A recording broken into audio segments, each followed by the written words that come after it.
Ladies and gentlemen, boys and girls, welcome to Casually FC. Welcome to a Casually FC Reacts video today. I'm accompanied with Oliver and myself, Marshalldbdx. And today we're going to react to a video that was making its rounds. I haven't seen it yet. I heard it's something worth watching. And Matisse, who some of you may know, content creator in the Chelsea space, has been very, very heavily criticized for wanting Pochettino in the preseason, being a strong advocate for him. And now in hindsight, which everyone likes to be 200 IQ point Dexter now in hindsight, it didn't work out, or it hasn't been working out as of lately, I would say. Maybe in the last 5 games, maybe it's been looking decent, but you guys know what I mean. So there's been a lot of critics, and this video is him addressing said critics. But before we get to watching this video, ladies and gents, as always, be sure to smash up the like button if you haven't done so already. Also, be sure to subscribe to the channel. We are on our way to 3K subscribers. Hit that bell notification so you are notified whenever we do go live. You also do get to see the channel on your home screen whenever you log on to YouTube if you do subscribe, so that does help. 60% of you guys that do watch are not subscribed, so hitting that subscribe button helps us achieve that goal of getting to 3K and helps you give you the content faster. So help yourself, help us, support the channel. Big up to you guys. Check out the links in the description below. You got Ahmed's channel down there as well. Support him. He's another Chelsea content creator in the space who I think you just made your video. You just came from making your video, Ahmed, right? I'm going to pretend like I heard you. Yeah, the stream. Yeah, we can't hear you, bro. Can you hear me? Oh, yeah, there you go. Yeah, a little better now. Yeah, sorry. My apologies. No, okay. Let me increase this one. Bring it a bit closer to me. But no, yeah. I was basically doing a video just on John Duran, like assessing him, you know, a bit like that, because I don't really have that much knowledge in the player, so I did a little quick of that one discussing him as well, really. But that was pretty much it, man. And like, you know, just arguing the point, like, you know, I've seen a lot of people being like, you know, what's the word? Why are we? What's it called? Why are we buying this guy basically? Why are we buying this young kid and essentially and like, you know, we sell all these guys from the academy. And I would just like kind of making a retort to that, because like we need to in regards to like, you know, the generation that we had in the academy recently is a once in a lifetime sort of thing. It's very rare. Oh, is this the left back or right back player? Striker. No, the striker from Villa. Oh, okay. I thought there was another. Oh, I know who you're talking about now. Yes. Okay, never mind. No, because like obviously Bro is gonna have to be sold, right? So if that's the case, it seems like it. Yeah. That's pretty much. I feel like it's guaranteed at this point, and like, you know, I think a lot of people are getting angry about the fact that, oh, why are we buying all these young kids? Essentially, we've got an academy, and all these academy parents are probably not happy about it at all. But I think the point I was making is that a lot of these guys in the academy are not going to make it at Chelsea, and they may not make it at a top club either. A lot of this time, these guys go to lower mid-table clubs or championship clubs, and at the end of the day, they're there to make pure profit for us. If that's the case, that's fine, you know. And I've seen people be like, okay, even if that's the case, sell them all, but we're not buying ready-made players. But I think the point I always come back to, who is ready right now, which is one thing. And then secondly, those ready-made players are not going to be able, you're not going to generate that much money from the academy in order for you to do so. That's why you have to buy these young guys, and hopefully you pray and hope these guys turn out to be top and world-class players where you're able to sell them for a high amount of money. So it is what it is. Yeah, I mean, so guys, Ahmed always does these types. Sorry, my apologies.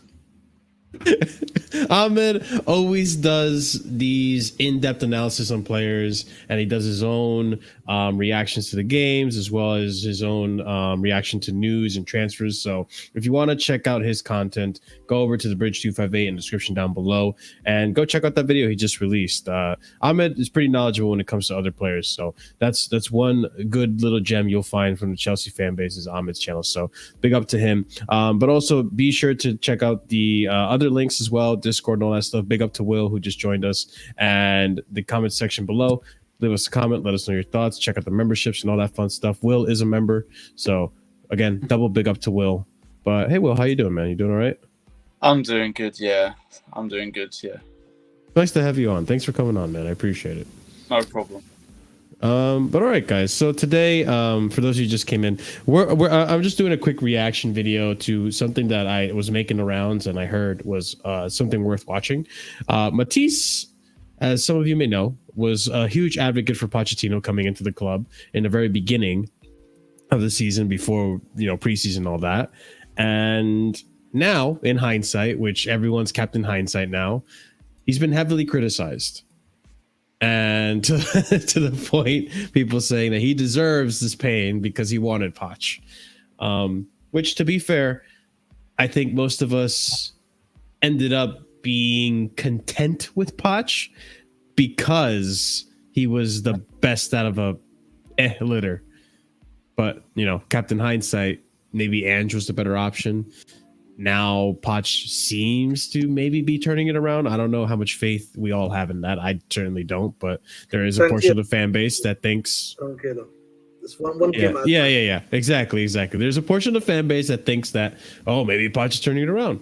So we'll see. But, I mean, when it comes to Poch, I think all of us are just about on that same page, right? In the beginning, it looked decent. We thought good things might have happened. And now, in hindsight, we're seeing maybe he's not the guy. Am I incorrect in saying that for all of you guys? It's been up and down, hasn't it? Like we've had a good periods and our bad periods. The first 5 games of the season, terrible. That run where we played City, Spurs, and all that, better. This is now good, although you had the low point with Middlesbrough as well. So it's just been inconsistent, as with most things about this club, to be honest. Yeah. But let's see what Matisse has to say about this and how he addresses it. And big up to Matisse, by the way. I do like his content. He does seem like one of the now few rational Chelsea fans in the content creation space. So let's see what he's got to say. Let's see how he addresses his critics, and we'll go from there. And like you guys know how all these reacts work. If there's something you want to comment on, just tell me to pause, and I'll go ahead and pause. That goes for the panel. All right, let's see what we got here, and let's react. Turn off this music. So good at this. You would think I've gotten better at this over the years. Okay, let's go. The audio's working? Yeah, that was good.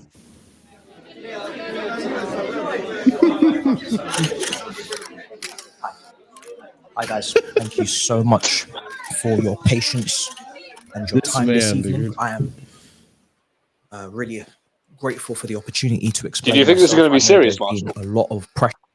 Okay. I mean,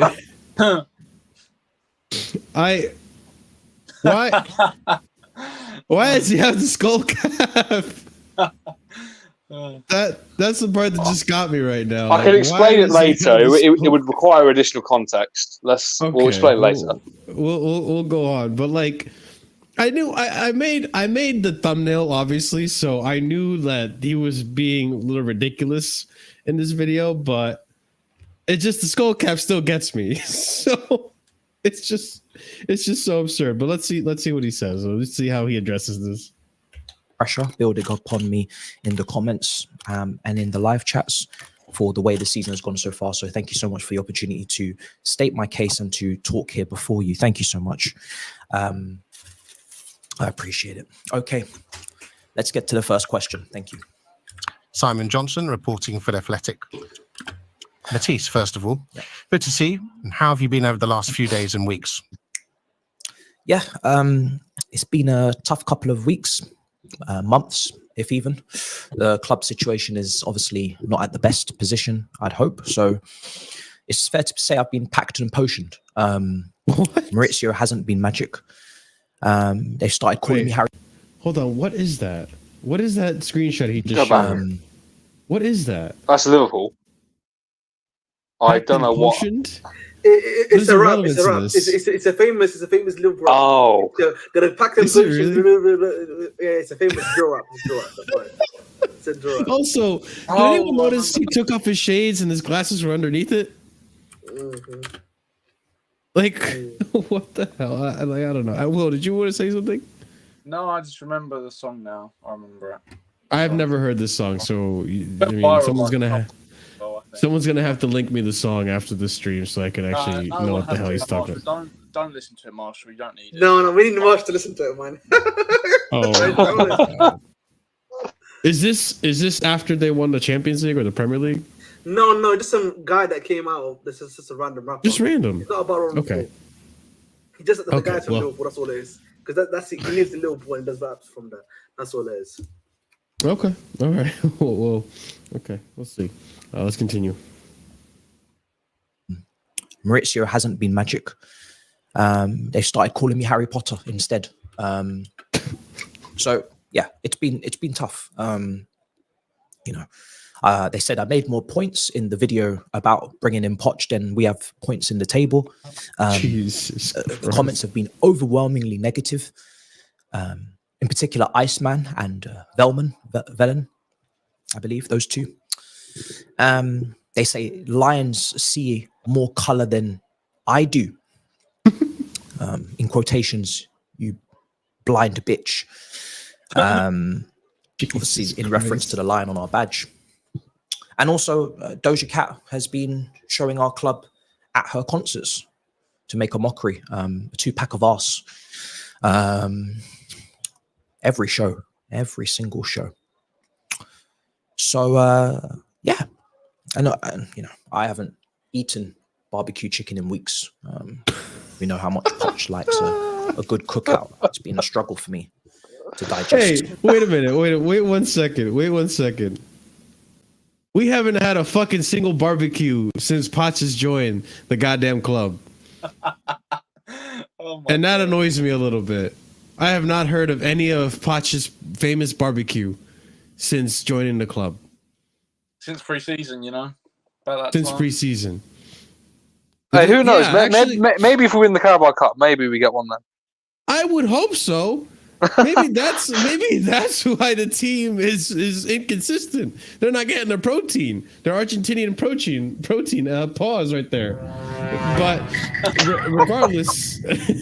regardless, like there wasn't a barbecue since the beginning of the season when he got the job. The man barbecued for getting the Chelsea job, and then he hasn't fucking cooked out since. This thing is rusting out there, man. It's going to waste. All right. Whatever. Poch. Hey, we can't say the weather's been exactly great for it, to be fair. Oh, I mean, yeah, true. You know what I mean? Yeah, maybe next month, Poch. Maybe next month. Okay, let's continue.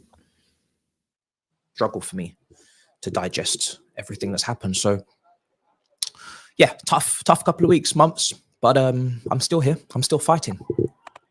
Next question. Thank you. So can you understand why the Chelsea fans are upset with your recommendation of Pochettino, given the current state of the club? Yeah, I can understand the frustration and the anger. I can see it. It's a great club, big club. No one understands that more than the fans, including myself. And I told the people in that video that he would develop the kids that we signed. I didn't specify. He has a family. He's a family, and they are developing. Okay. Okay. Fair enough. One thing. So 2 things here. How did he get the voices to sound like the actual press? Like, did he get someone to actually? Probably knows a guy that did it. I don't know. Because I'm just like, who is he talking to? I mean, it doesn't sound like him with a voice changer on. So I'd assume it's just someone else that was willing to do the favor. No, and I also hate how sensitive his mic is. It's like I was thinking maybe AI. Yeah, it's almost like ASMR right now with his microphone. Oh, maybe. It's so sensitive. You can hear everything, but that's just me being meticulous. All right, let's continue. They are in school learning the alphabet off by heart. Jesus Christ! So the kids are technically developing. I didn't necessarily mean Mudryk or Madueke. So apologies for the confusion on that. So yeah, that's the first point. Second point, listen. Do I have a connection with some of the staff, yes. You know, me and Jesus Perez followed each other on Twitter before Pochettino arrived, so there has always been that connection, that link, that trust.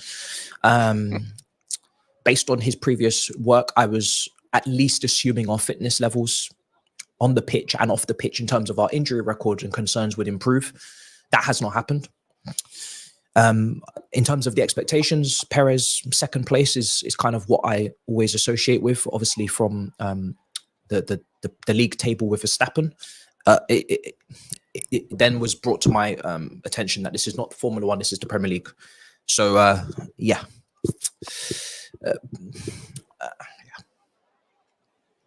And also the misprofiling of players. I did not assume that would happen. That hasn't happened since Marcus Alonso, and that was criminal. So yeah, it's a striker that should have played up front. He played at left wing back. So I don't know what are you talking about. Do you mean something else that was criminal? No. Okay. Right. Anyway, next question. Thank you. So there's a part of the video where you say you believe it. I think this is important about, like, obviously Matisse is going about this in a very, very funny way, but for anyone that is sort of going at him and going at people like him that recommended Pochettino in the summer, none of us thought that Colwill would play at left back and just all these other different weird things that he's done. Enzo in the number 10. None of us ever thought that. We weren't advocating for this. So just gotta really make that difference before you open your mouths about it or type your tweets. I mean, like with Poch at PSG as well, sometimes he did play like players. I thought that was just like an anomaly or something. I can't lie. Played Verratti 10 for a short term and things like that. So I wouldn't I didn't think he was going to do that here. I thought like the circumstances with bad recruitment at PSG, he might have had to do that. But now there's not really an excuse, I'll be honest. Yeah, and I mean, with the Enzo example, you could understand why you would try to shoehorn Enzo into the number 10 position to a certain extent because he is good at passing ability, and he can take a shot. He has playmaking ability. And it's a midfield position, but it's much more of an attacking midfield position than a number 8, for example, or a 6. But I don't get the Chilwell left wing one. That one, till this day, still baffles me. Like, I understand Chilwell has good striking ability in terms of striking volley. We've seen him strike volleys before. We've seen him, get plenty of goals from the left wing back position under Tuchel. But left wing, I thought was maybe a once in a blue moon position he'd play, and I thought he played that specifically for Liverpool to catch him off guard. I didn't think he'd persist with that. I didn't think he would actually even bring it back when Chilwell came on as a sub against Fulham, right? No. Yeah, Fulham. Against Fulham. Yeah. And he played him left wing again. So that baffled me. And then left back, of course, the Colwill left back, no one could have foreseen that coming as well. Even the profiling of Gallagher as a number 10, I don't think anyone here would have seen Gallagher play as a number 10. Like, it kind of makes sense, but Gallagher, Enzo as number 10 to me makes more sense than Gallagher as number 10. Let's just say that. I actually disagree with that. Really, I'm the other way with it personally. Like, my problem personally is it's not Gallagher playing number 10. It's Gallagher playing in every single match he was able to start except yesterday. That was the first time he actually got dropped. The only other match he missed was through second yellow suspension. Ahmed, let me ask you this, because you have your perspective on Poch. Do you think that part of the reason that Gallagher was dropped yesterday and Mudryk taken off at halftime was because Poch is feeling the pressure of his job being on the line, and now he's being a lot more strict with the players and being more disciplined about, like, yesterday, Marshall came out just under 20 minutes ago. 40 minutes ago. I got home as you popped into stream, pretty much. Chelsea, yeah. Chelsea and Jordan are close to a quietly greener deal. That's a Jordan Brown, by the way. And Jordan, okay, the striker guy, right? The brand Jordan, not a striker, not a player. Jordan. No. Air Jordan. Like, okay. Yeah. Okay. Sorry. Oh my God. Sorry. Yeah, Listen. Okay. My show is for also as for an American, myself. It's a bit weird, man. You know what I'm saying? Like that's your brand. Sorry, I thought the player was Jordan. I didn't think it was that. Listen, I thought it was too obvious to be the brand. Okay, that's why I thought you were talking about a player. Anyway, so I'm talking about the Jordan brand in particular, and apparently that's good. But there's a condition in the deal apparently. Chelsea need to be in European football. So literally. I feel like, obviously, that's obviously going to put a lot of pressure because the Jordan brand definitely is going to bring in a lot of money, not just for the club, of course, but for the Nike, and everything like that. You also have the fact that we need Europe in general. Even if you don't get UCL, getting Europa League and Carabao Cup is going to be a very good thing for these players, right, going forward. Especially with the young players that we have, right? So there's definitely pressure there now. And I think also we need to consider now, if I'm the owners, I'm looking at the table. The other guys are not doing so great. This is like the perfect opportunity for our team, who is quite good. I would say at the end of the day, we have good players. We have a team that can go on a run with the right conditions. So I wouldn't be surprised if all of the stuff that's coming forward, there's no pressure on him. Ahmed, could you imagine Jordan in the Conference League? Oh my God, could you imagine? Listen, man, I'm taking that, mate. Hey, I'm taking that any day of the week, mate. You know what I'm saying? Hey, listen, if it's 100 pounds for that kit, hey, I'm taking that, bro.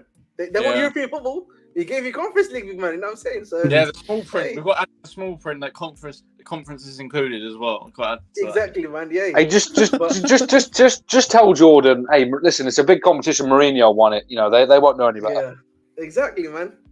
No, but I think I know that obviously some might say it's tactical. We may see him again against Aston Villa or something like that, which wouldn't surprise me. But at the end of the day, man, he is clearly feeling the pressure, right? So, in my opinion, that's reflecting on the pitch as well. I don't know if it's reflecting the pitch of Gallagher, but I feel like the way that the team is being set up now and everything like that is definitely for sure. You can see it now.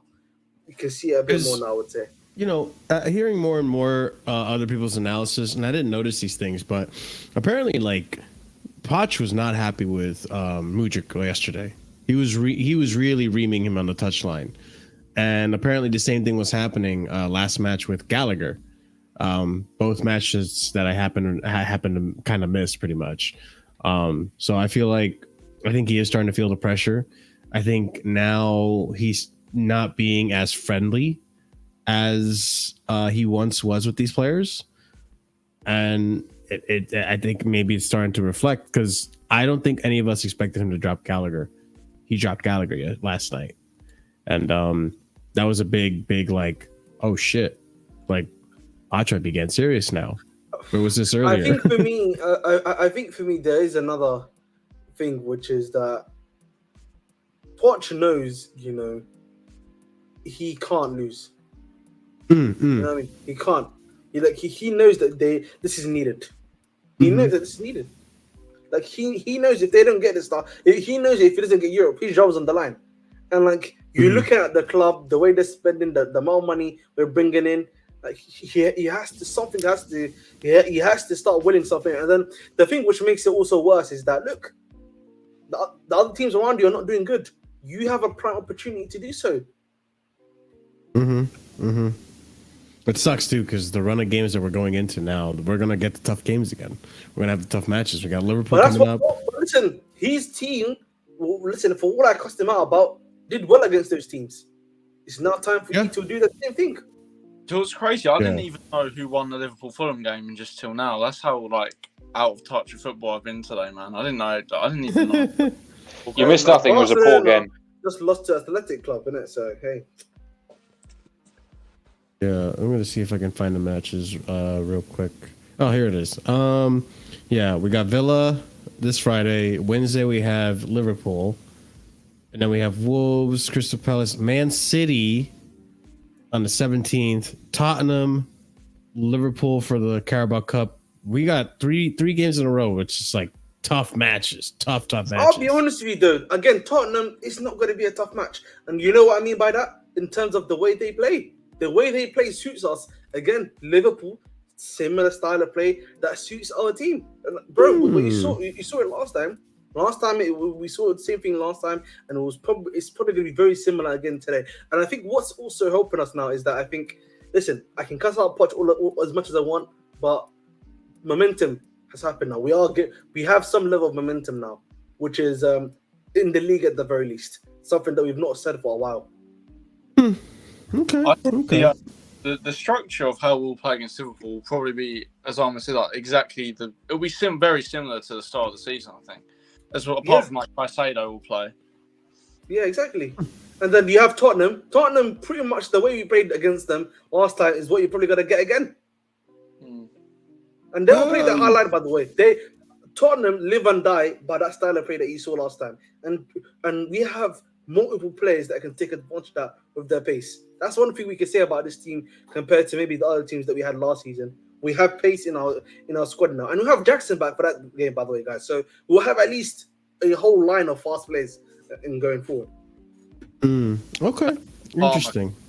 Exposed highlights of his passing as well. I think it's like a long time since we've had like a final ball kind of specialist that can actually be consistent with it, with not losing the ball at opportunity. So yeah, true. And you could probably have someone like Madueke now play. I think Madueke's got a good final ball in him too. I think, to be fair, I think Mudrik's like passing is actually quite good. Like most of the time. Yeah, but I just think again with Mudrik, obviously he had a bad game against Bra, no doubt about that for sure. But I think Poch needs to get Mudrik and Chilwell in like a room, in like a conference table, get them to watch their own tape and see how disorganized that side is, and actually, find a way for it to work. No, but that's what you need to do, bro. I was gonna say I misheard what you said, but go on. I was gonna say you laugh, but that is actually a method. Literally, watching. No, I laughed because I heard taint, and I was like, what the? They have to shower together and shit. Like what? Yo, like some type of chemistry training, like. So I heard now, and then I understood tape, the footage. Like, because this is something that happens a lot anyway in general, in football. They do this already in football. They do this in the NFL, right? Where they actually just rewatch their own game plan already. They do this already in sports. So they just need to do that, and then I need Poch to just get them in a room, find out what's gonna happen, because they both play too similar to each other. So if that's the case, you're gonna have to drop Mudrik, and put Sterling there. Or you're going to have to find a way to make them both work. Ahmed, do you know what happened? When Nkunku gets back, I think they'll play Nkunku instead of where Mudrik. Because when Mudrik kept coming more central, I think that's what Nkunku's going to do. I'll be honest. I think maybe he gives more chances to Madueke, or he plays Sterling on the right. He'll play Palmer down the middle.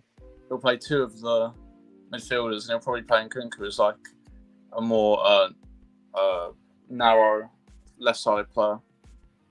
I can see that working. Yeah, that's another thing too. We're gonna have Nkunku for Tottenham, but yeah, I mean, we'll see. I mean, as we get closer to the game, we might have Nkunku for Tottenham. I don't know. He might get hurt again. No, we probably have him for Villa, by the way. The rumors are that he's already back in training. So and I get that, but who's to say he doesn't get hurt again?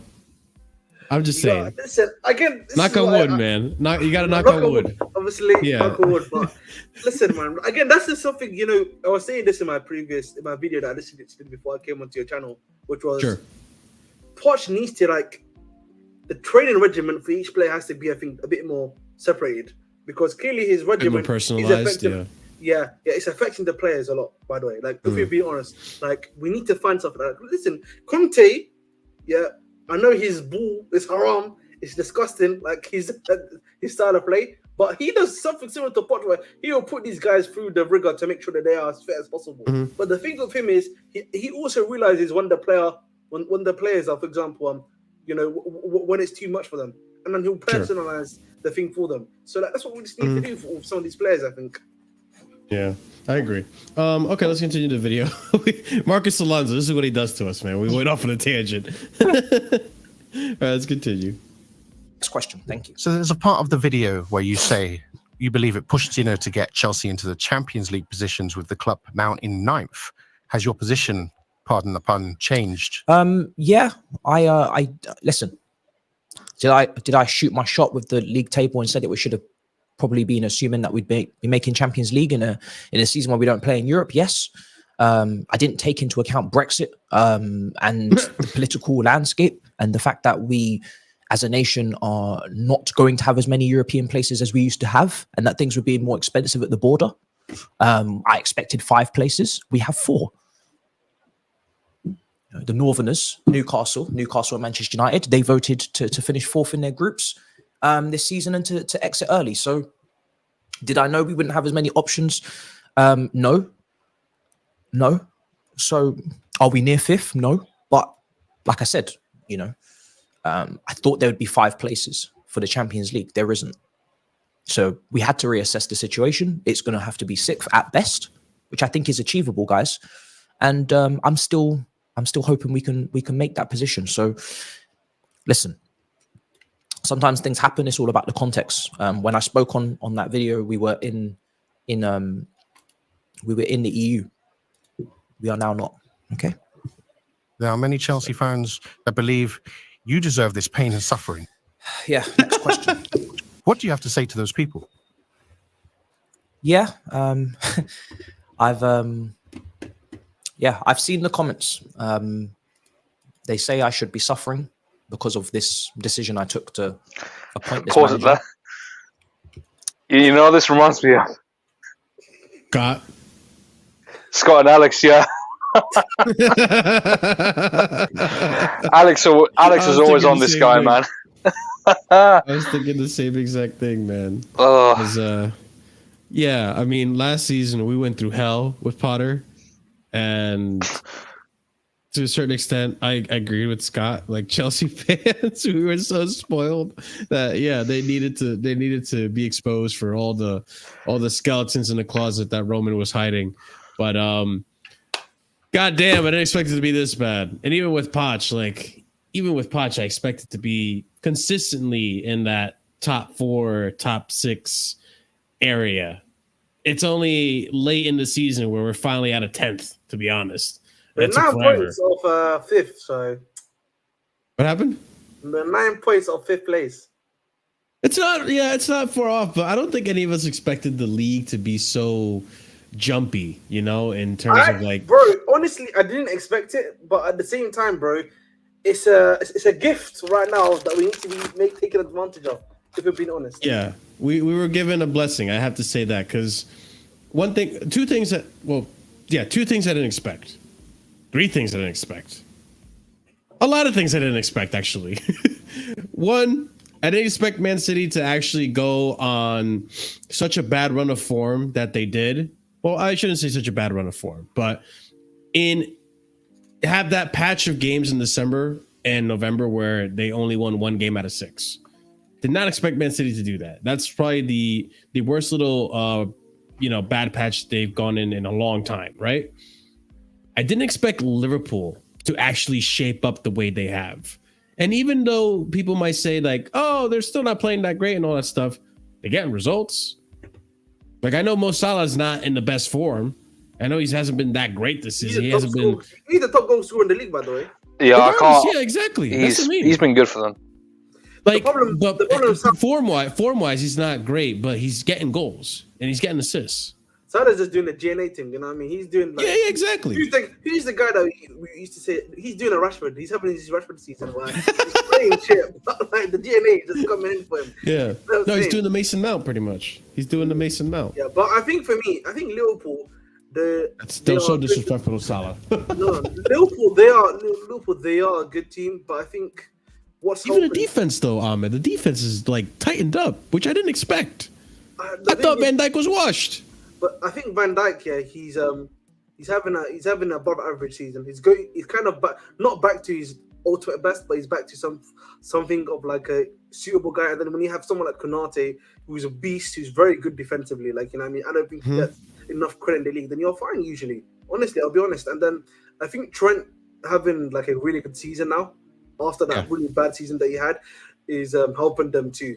I'll be honest, but he actually got injured, which was kind of surprising to be honest. So, yeah, but he's coming back. They've had Robertson injured for a while as well. Yeah, but Tsimikas he's coming back soon. Tsimikas was doing a decent job for them until he got injured against Arsenal. Yeah. Both those players that you guys mentioned are coming back very soon, and I am worried what kind of Liverpool is going to turn up now if they come back. I feel like the Liverpool we faced again for the first game is very similar to the one that we're going to face again. Really? Play the style of football they play. I don't really think there's going to be that much of a difference. You know what they're going to play. They play very fast. Yeah. I know that. Obviously you're gonna have a guy like Trent who's got to be able to ping a ball across the box or find a great pass. Is he going to be available for the Chelsea game? I don't think he is.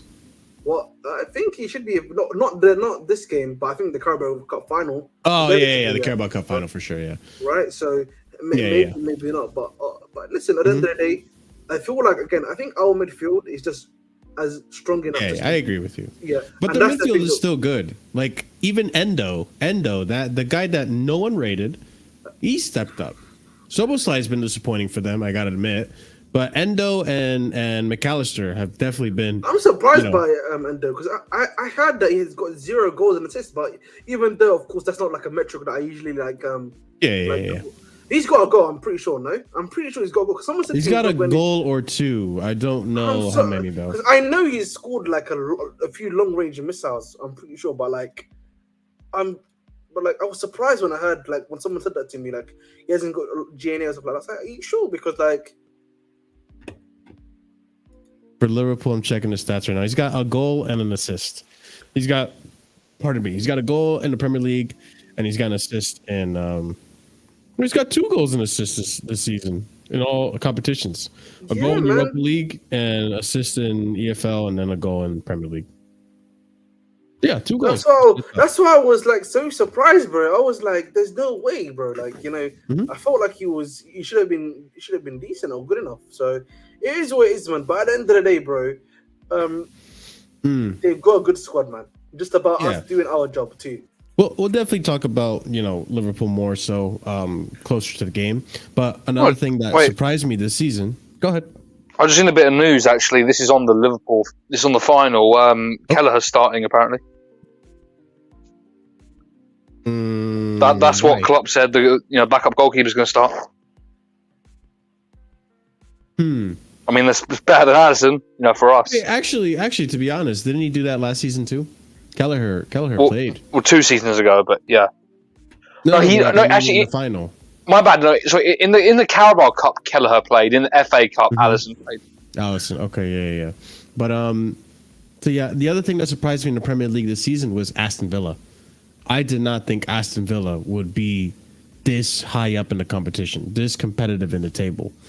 So that's another very big factor. I didn't think Newcastle would fall so hard from grace. I didn't think they would fall apart and crumble apart like they did this season either with the injuries. And then Tottenham, I got to give it to Tottenham. They have been competitive this season. They've kept up, their tempo with. I'm very interested to see Tottenham in the second half of the season. By the way, I'm very interested to see that because obviously, yes, I know Maddison. I think is back in training now, but like. I don't know if they're going to be as hot as maybe people believe in the second half of the season. This is a good point. That might be my own hot take, but I'm a hot take. But I believe they're not going to be as hot as they were in the first half of the season. By the way, because I feel I don't know about you though. No, I we'll see. Because they've been doing decently without Maddison. And Maddison was that X factor for them this season. With the loss of Harry Kane on top of it. I think when they lost Harry Kane, people thought it's over. It's like what's allowed them are finished. What's allowed them to thrive as a style of play. I've always said this before. Yeah. Andrew's style of play has just allowed them, to unlock a lot of these players and help them out in the best way possible. I just think for me, the question is eventually, particularly the second half of the season, the business side of the season, teams are gonna become a bit more competitive in the sense of they're going to be a bit more defensive. They're going to start, trying to, block you out a lot more. And I think They started really red hot. They were able to continue that form, but eventually the brick wall will come through. You know what I'm saying? Yeah, but even like teams like Brighton, like I knew Brighton was gonna still remain where they are, somewhat like higher mid-level, competing for top 6, kind of top 8 side. Because the Zerbi, listen, as much as I bash the Zerbi is a decent manager. They do have decent squad, and he does get a good tune out of them. But I never expected them to be competing in the top 6. Just like I never expected Villa, and Villa has exceeded my expectations. West Ham, I thought they were washed. I thought they were going to be a mid-table team, and they're competing in top 4 as well. They're in 6th place, so they're up there as well. United has also completely fallen from grace. So this whole season, this whole table has been so wishy-washy. So big up Jez. But yeah, that's what I mean with this whole like season. I think the season's been so freaking unpredictable, and that as I said to you previously, it's just about can we find that road, the road to success. In all that battle, all that chaos that's going on, there's always going to be that one angle, that one little narrow corridor. If you can go through that, you know what I mean? You got a chance. Ahmed, I think we can capitalize well in the next few years. I think this league is going to be like this for a very long time. I agree with you, by the way. Yeah. Because, let's say Brighton don't get Europe this year, and Villa get Europe again. They could definitely swap in position. Not literally. Like, I don't expect Brighton to be 3rd or 4th, but like Brighton could then overperform again. Villa could drop off. Vice versa. Same with West Ham. If they lose another player like Paqueta, and they don't replace him, or like vice versa, or with other clubs. Like, we just need to have steady progression. Liverpool are going to lose Salah at some point.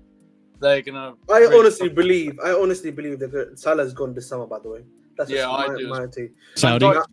Saudi, yeah. And I've seen a lot of people talk about obviously maybe like Elise going there. I honestly, you know what, bro? I'd be so sad. I'm kind of worried about Elise. These injuries that he keeps on getting now. Constantly. Ahmed, if Liverpool sign Elise, that is terrible as a Salah replacement. That is terrible. That is as a Salah replacement. It is terrible because he's more creative. He's not like an inside forward, if that makes sense. But in general, though, like he actually worries me in the sense of like what's the word I'm looking for? The availability. Hold on, guys. Sorry, Marshall. Go ahead, Will. Go ahead. I don't know how everyone definitely rates Elise on this panel. Yeah. I rate him as a footballer. It's just the availability that's worrying me, by the way. Yeah. But Ahmed, I don't natural ability. Yeah, I don't think there's much difference in his ability and Madueke. So I think they're both very, very, very good. And we've already got one injury-prone talent. So why don't we just keep the one we've got and progress him? Madueke is very talented. I really believe in this guy. I really believe. Yeah, I too. Yeah. Huh? I don't know. I don't know. I like Elise a lot. So I mean, I see it. I see where you're coming from. You know what's crazy, by the way? Madueke has only been injured once this season for only 2 weeks. I know. Yeah, that has been good. Yeah, he's been good. So clearly, and sometimes these muscle injuries. Eventually, once the player fully grows into his body, they grow out of it. Yeah, they essentially, So before we continue the video, I feel like you guys are thinking the small picture, right? If what Ahmed says is true, which I think could happen, I don't know if you guys remember how much Saudi was offering for Mo Salah. I think you might know where I'm going with this. He thinks Mbappe's gonna come. That's what he's thinking, isn't it? That's what you're thinking. I don't think so. I think he's just Real Madrid. Yeah, they will have the money for Mbappe. But he's free, by the way. He's free. He's free at the end of the season. So they freed him from the shackles of PSG. No, he's actually he will leave on a free. That's the point. He will leave on a free. Every few years, or every 5-6 years, where they have to let go of a player that's really, really good, but to make way for a Galactico, we saw him saying Di Maria. Di Maria, what am I? I can't speak today. Di Maria, but what if Liverpool? Because I think a replacement would be Rodrigo. I don't know if they could get from Liverpool. I've lost the plot. I'm sorry, I can't. You can't do that, bro. He's the right winger. Rodrigo is the only proper right winger, bro. Because Vini can't play on the right. Yeah. Wait, Rodrigo. I mean, he can play up front, but he also. Yeah. Which? Oh, you mean Rodrigo from Real Madrid? Yeah. That's the Okay. Guys, I can't. I've lost the plot. I can't. Like when you said Rodrigo, I thought Rodrigo from Leeds, from Spain. Rodrigo. I'm losing the plot today as well. I'm tired as shit. I've had a long day. Yeah. I can't. I appreciate you being here, regardless. Bro, I had a programming exam today. Calm down. All right, let's continue the video. But it was a good idea to entertain that idea. We'll see what happens. They say I should be in great pain. Jesus Christ. I am in great pain. Every review, every watch along, every breath I take, every move I make. Shut the fuck up, Jesus Christ. I'm in great pain. My hairs have fallen out over this, as you can see. Lukaku, apology video type situation we're in today, and now I'm the bald fraud. So, as Conte used to say, we must suffer.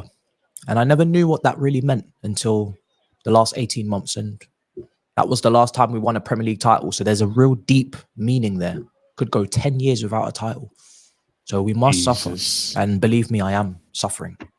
And what's your message to Pochettino, particularly with a big game on Tuesday night coming up, to take some of the pressure off? You say pause?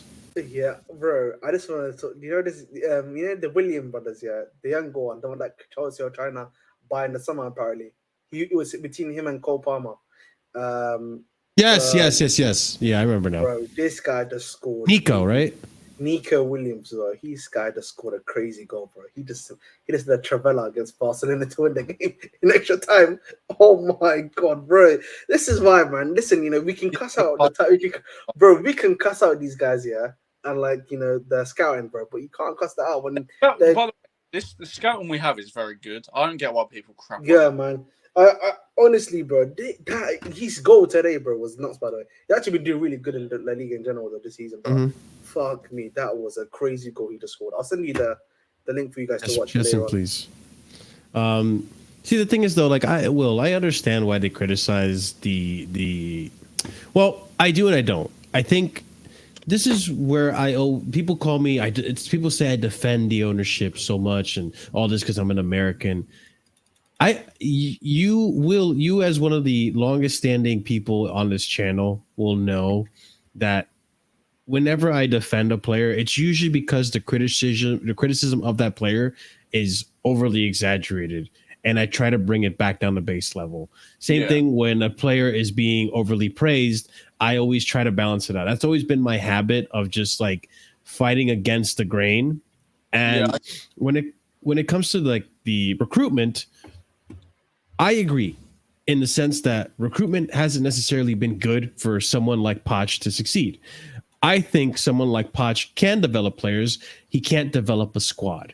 He's not a school teacher. Okay, he can develop some players at a time, but then he also needs a rigmarole of players and experienced players by him that can also help develop these players along with him developing the younger ones, at a time. He can't manage it all at once.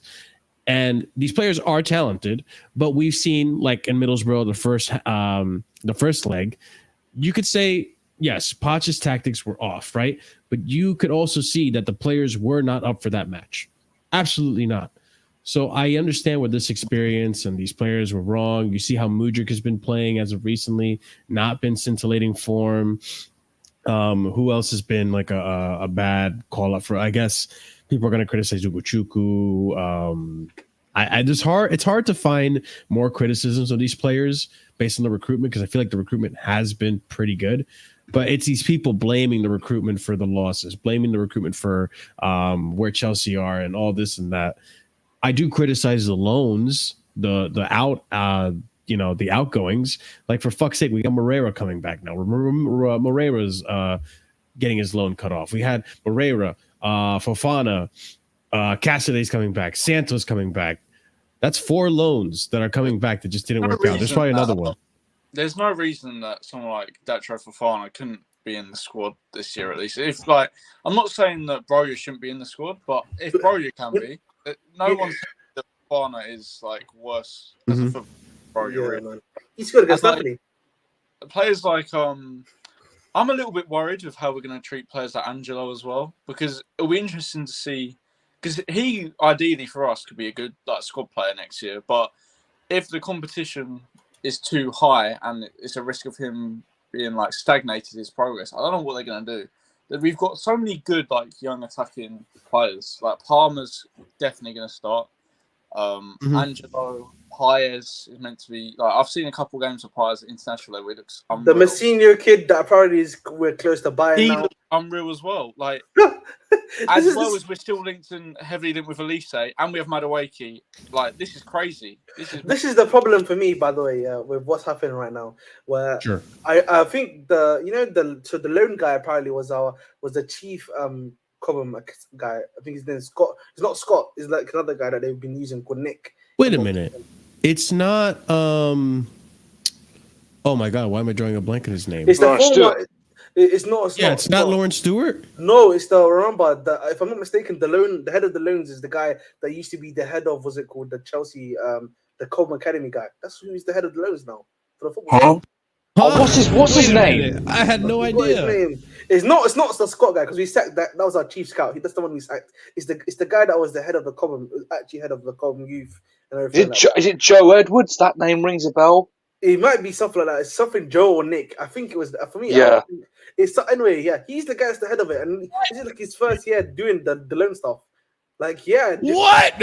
Yes, this is why. I feel like people are very surprised. No! Yes, this is why. I was surprised. What are we doing? That's why. I was surprised when people commenting on the what's it called the directors, because he was the guy that was in charge of getting these guys to go out on loan and to find good loan spots for them. The problem, and again, I think for me, and I will say this again, and I've said this many times to all of you, right? Where a lot of these guys who are buying Angelo, all these guys, they should be well and truly happening. Yes, Neil Bath. There we go. That's his name. Yes, it's Neil Bath. That's him. Yes, that rings a bell. Oh my God! Yes, thank you. Why? Milka Mijovic. Yeah. Nah, this is absurd. Okay, listen, I don't know all the details. Because the reason why I remembered that he was him is because when they became owners, he was the first guy that they actually had a really good connection with, and he was helping them out in the summer transfer window. He then obviously became one of the chief scouts for them, and the loan guy in the initial period. Then when the directors came in, they pushed him into that to become the head loan guy to look after all of our future prospects essentially and see how they're doing out on loan. How's that working out, Mr. Well, he is not very good at his job, is he? Okay, listen, I don't know all the details, right? But based on what you're telling me, that is an absolute howler from the ownerships to hire someone who's never actually done that before. We've literally got an intern handling our loans. What's going on? Literally, what the? Oh my God! This is why, I was very surprised when people were talking about him. Yeah. That is fucking insane. That is so fucking stupid. Oh yeah, my God, I can't. He's currently for us the director of football development operations. So he's and he does Neil Bath joined Chelsea and has worked his way up to a role of overseeing our under 21s and first development loans. So he's the one that's doing all these loans. First development loans. He's the one that's been doing them. Oh no. You didn't know that? No, this whole time I thought it was Lawrence Stewart, and I was like, "What the fuck?" I thought this guy had some pedigree. He's obviously out of his league, or oh my God. No, because remember, no fucking wonder they're fucking shitty loans. Players like Moreira really should be with developmental squad. Exactly. Yeah, that's what the plan should have been. Oh my God. Because not all these kids we sign are ready for first team football either. I don't know how old Moreira is. 18, 19, put him with the youth squad, man. Because absolute shocker from the. I'm definitely less worried about Moreira because, we got him for free. He's going to be a profit player. Let's be honest. Yeah, he's literally a profit player. By the way. He's literally a profit player for us. We've already made profit on him for the loan fee that Leon paid. Yeah, I guess him and Omari Hutchinson, I think, are going to be profit players for sure. His loan's been pretty decent, though. Yeah, there's been a few decent loans, but overall, the majority of these loans have been absolute garbage. But I think that, you know what I want to give credit. I'll give them credit where credit is due in the sense that they've realized the loans are not working out, and they've at least pulled them out. If that makes sense, because if that makes sense, maybe barring Cassidy, because I'm still not understanding what the hell was going on with that one. That's the only one that doesn't make sense to me. Well, the other ones, I'll be honest, Ahmed. I like Cassidy, so he wasn't. He doesn't start for that Leicester team. That Leicester team, he's not good enough for that Leicester team. But yeah, fair enough. But the thing for me is, a lot of the if a lot of the issue that we have right now is a starting issue, we clearly have Strasbourg where we can really make that the squad where we play all of these guys and let them, learn their trade at the very least. Sport Lisbon looks like it's almost done. So I hope so. So this is why, again, when I say they've been moving too fast, they've been moving at the flash, but in the sense of doing so many stuff at the same time, but not everything is complete yet to be able to solve all of these other issues that we're having right now. Ahmed, I think honestly, he's one of the worst ones I think we've signed. I'll be honest. Fair enough. You say Cassidy? Yeah, we spent. How much did we spend on Cassidy? We paid money. Will, you're breaking my heart here, man. What the hell? I don't really like him. I thought you were my friend. I genuinely think, when I saw him in pre-season and I saw Cassidy get all this praise and Gallagher get all this slander, Gallagher is a better footballer. I'm talking about talent as well, by the way. I would rather keep Gallagher, than play this guy in the squad. This Gallagher is talent.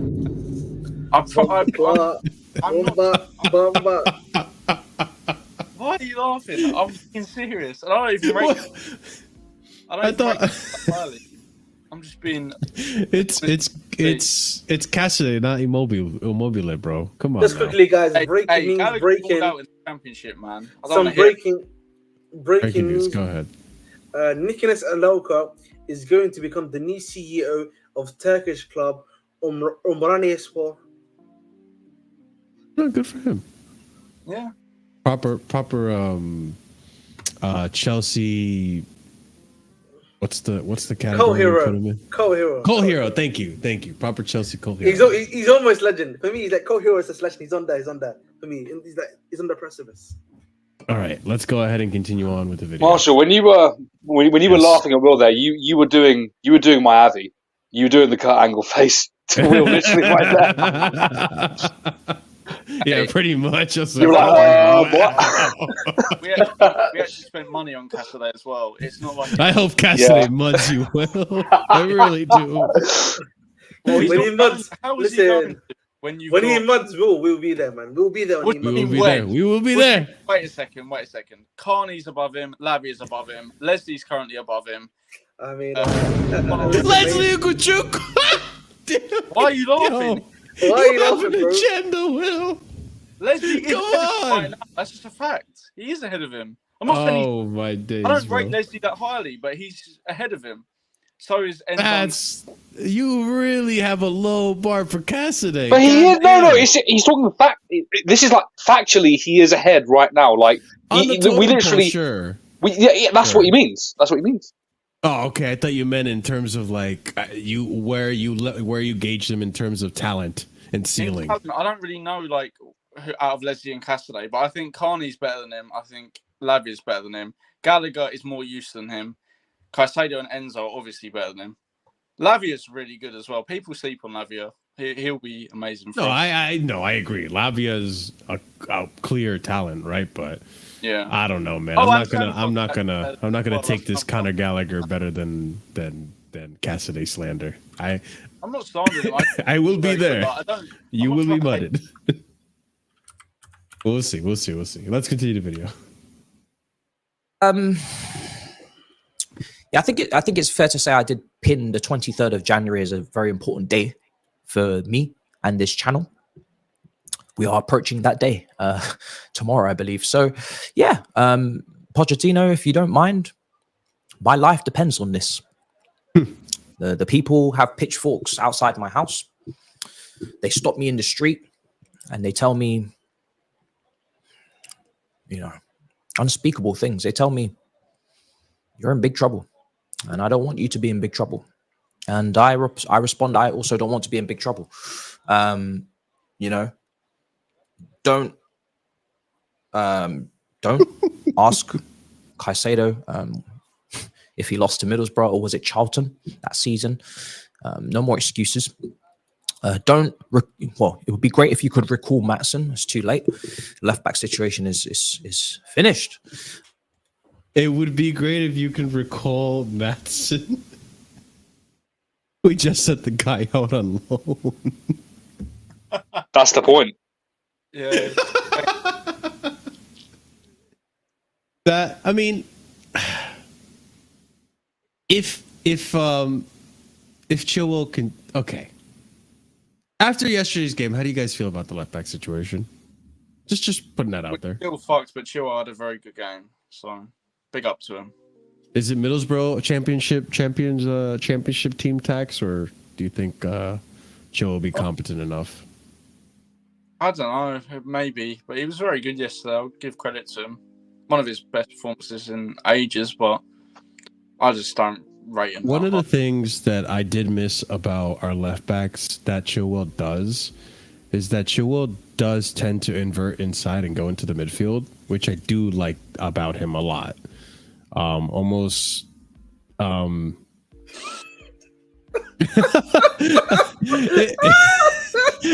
you took me off my focus, Ahmed. I saw your face. I'm like, this guy he's already ready to battle me on this one. But no, like I like that he was inverting inside. I feel like I haven't seen that from a left back in so long. Listen, I'm actually agreeing with you. You know me. Did you not see yesterday? Yeah. Last year, I was agreeing with you on that one. I think for me, again, when it comes down to it, Chilwell, going forward, I don't really disrespect Chilwell that much, except of maybe putting the ball into the net usually. Like he's good at doing that, except for like the chance he decided to miss when he was playing up front doing that cheeky period of time. But again, I just think for me, defensively, he's not going to be there as much, which is why, again, Levi, Colwell, or Buddy Shaw, you got to make sure you got your pace boots on, that you're going to be able to cover that area, because that's probably what's more than likely going to be the case of Chilwell, because of the fact of his injuries haven't allowed him to be, that defensively mobile as he used to be, I would say. Even though beforehand he wasn't that great defensively, but he still was able to at least get there and give you some cover. Now, not so much.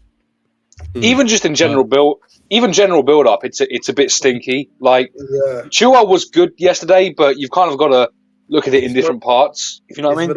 Yeah, I hear you, bro. Yeah, also Middlesbrough. Yeah. I do want to see how he plays against Liverpool. If he does another, good performance like that, then hey, put respect back on Chilwell's name. In my opinion, it's just so annoying because you talked about the fullback coming inside. Maatsen can do that, and we played him at right wing or on the bench. Yeah.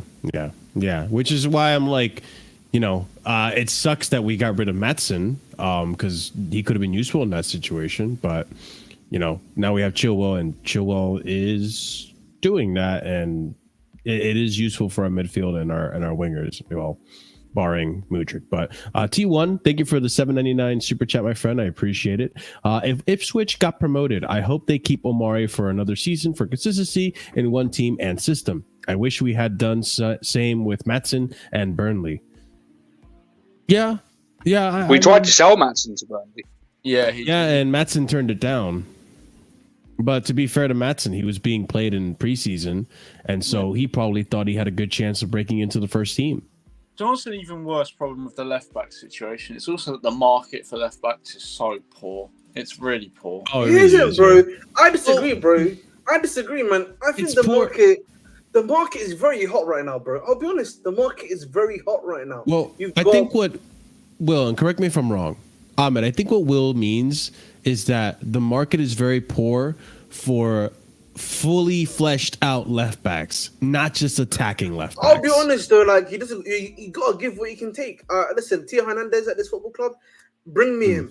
Alfonso Davies at this football club. The problem is that's not realistic though. Like, I get it to do, like Tio Hernandez, whatever.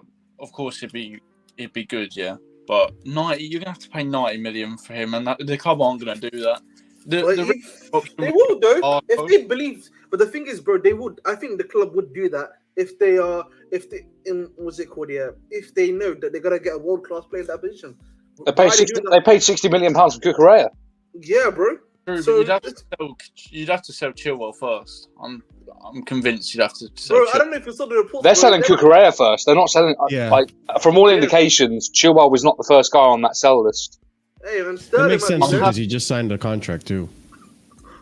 How much do you reckon you get for Sterling, Cucurella? I heard that. Or maybe loan him. I don't know. 30 million at most, probably. I think if he continues to do how he's doing currently, he will be an easy 30 million sell. So you can. If Brighton wanted, I know this is a lazy kind of thing. Do you want to swap a Stupinian for Cucurella, Brighton? Do you want to do one more deal with us? You know. I'm sorry, I'm not on the Stupinian hype train, by the way. Yeah, I'm not even that much, but he's good. Yeah, I don't think he's great, but I'm trying to think of other left backs. I mean, Grimaldo is more of a wing back, but I've liked him since Benfica. I'll take him. I don't care if he's more. He's too old for Chelsea. He's too old for Chelsea, I'm afraid. He's the same age. How is he? Did Guerrero die off? He's like 28. Did Guerrero hype right die off? Guerrero's I like great. Guerrero for a minute. Great. Well, Rafael Guerrero. Mm-hmm. Yeah, He's at Bayern right now. yeah, he's a great footballer, but he'll be there. He'll stay there, especially if they lose Davies. Yeah, that's Fair true. enough. But if back up Liverpool, I would have taken Guerrero 100%. Mm. Listen, Yeah. I've got a guy for you. I've got a guy for you from Rennes. Is he from Rennes? Yep. Heard it all before. Heard Hey, it. listen, man. Listen, if you want a guy that can just do a job defensively and offensively, Truffert is not too bad, I would say. Hot take, that might be a hot take for me. Adrian Truffert. Bro, we don't know who this guy is. Just saying it's a hot take. We can't disagree with Yeah, you. I don't even know who that guy Yeah, is. listen, do your research, innit? Adrian Truffert, he's Yeah. not too bad, I would say. Listen, I didn't know who Defensively. Malo He's Gusto very was, similar. but He's very similar to, I would say, like actually Chilwell, and ironically, like when in his day, but he would be like a solid left fullback type because at least defensively can give you something and offensively can give you something, in my personal opinion. I mean, I knew of Gusto before we signed him with Marshall. So Exactly, yeah. Ahmed wants the shot from the French league. You know, I'm not against it really. Mhm. Is he new to Rennes? Ahmed? No, he's been playing there for like the last 3 years, if I'm not mistaken. Fairs. all right, ladies and gents, let's continue the video. Let's see what else we got. You know, there's another left back. I'll actually take. Yeah. Before before I start, go ahead. The Luton one, he's not too bad, you know. The Luton left back is not too bad, by the way. Hot take there. What, Alfie Doughty? Doughty, yeah. I Is think it, that's the one we're talking about. No, I think it's the wrong black guy. It's the black guy. It's not. Oh, okay. I was about to say Alfie Doughty. No.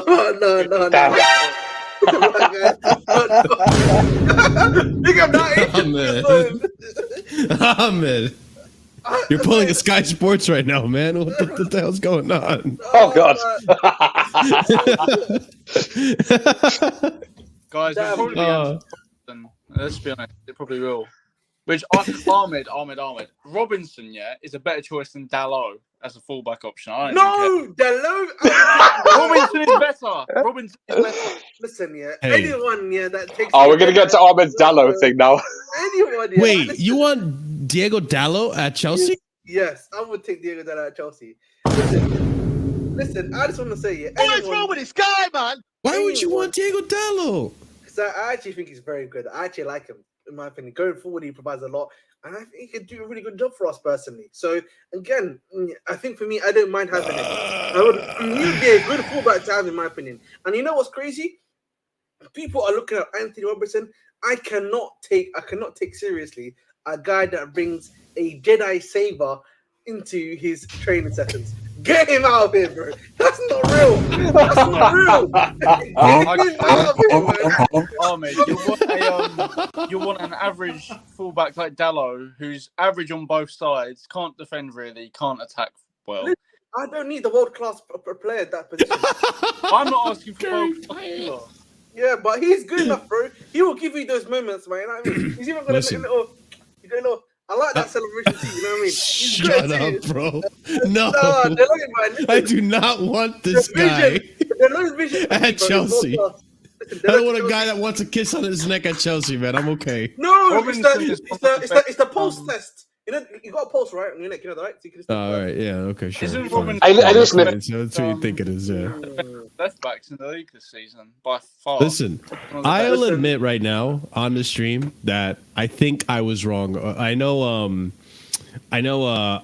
Uncle Jesters came on and suggested Miles Robinson or Anthony Robinson. Is it Miles or Anthony? I get him confused all the time. Anthony. From Fulham, right? Yeah. I'll admit he suggested Anthony Robinson, and I thought that was just the American in him. But you know what? I have to put more respect on Anthony Robinson. He's been having a tremendous season, and he's actually.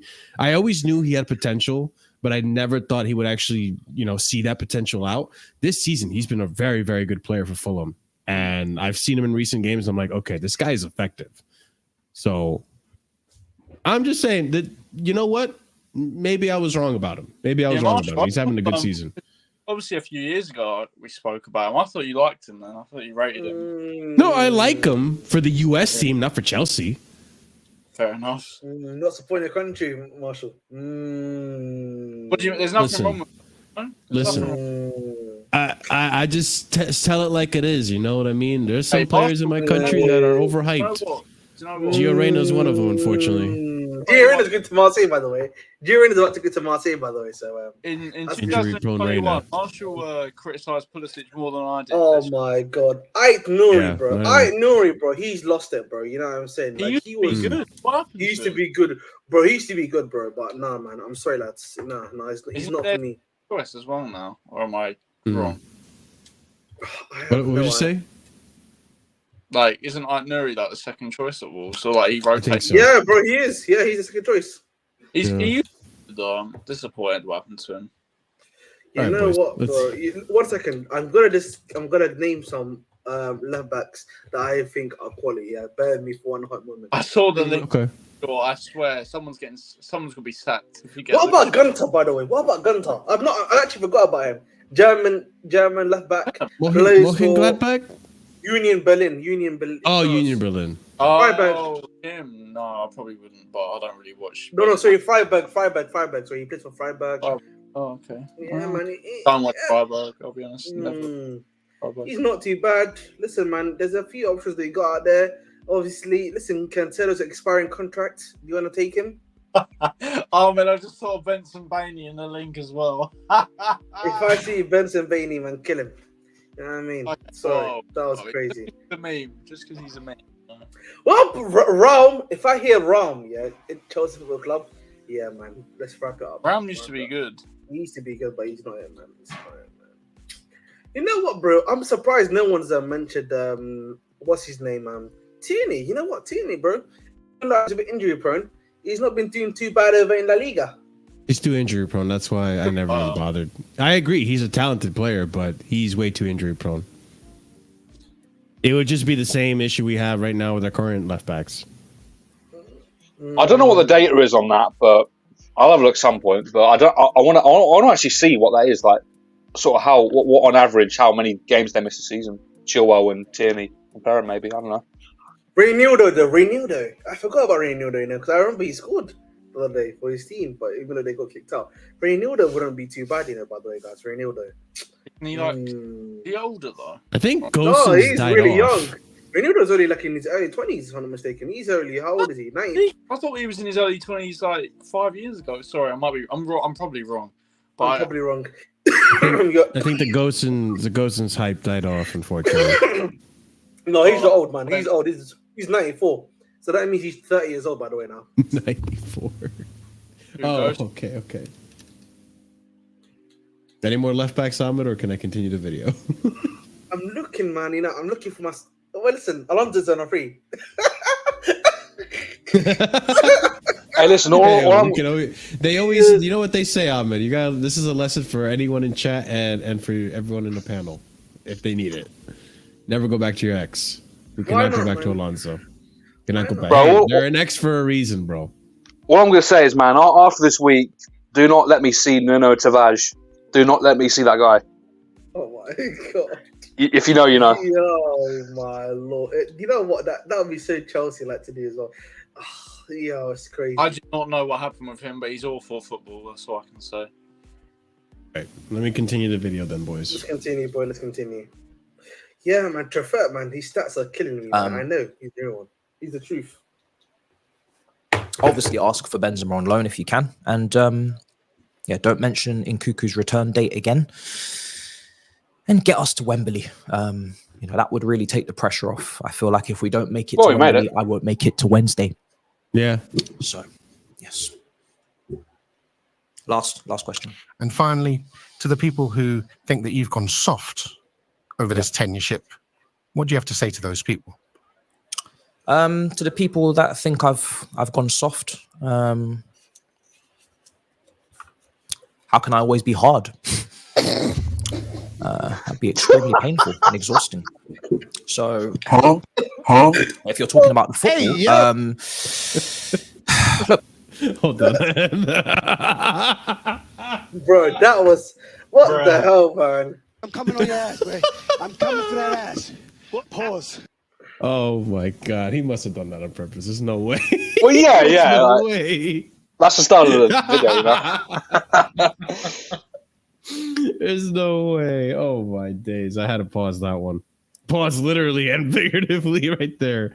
Oh my days. All right, let's continue the video. Fuck. I'm sorry for what you've witnessed over the last couple of months. I'm a broken man that stands before you. Actually, sorry, let me actually stand. No. Yes, a broken man. Oh, I'm out of shot. Sorry. Okay. A broken man. I was trying to stand before you, but a broken man sits before you. And listen, all I do is I say what I feel at the time. I try to be unbiased. I try to give my opinion as honest as I can. My opinion. You may not always agree. I had my logic. I had my reasonings. I didn't expect everything to play out the way it did, but it's not over yet. It's not over yet. Okay. True.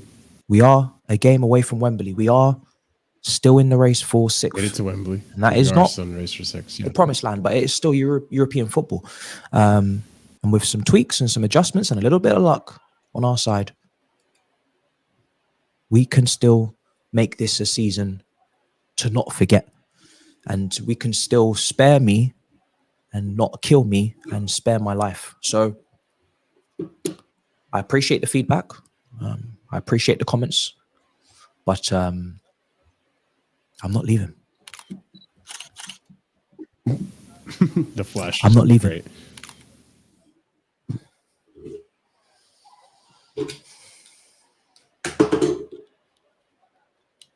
I'm not fucking leaving.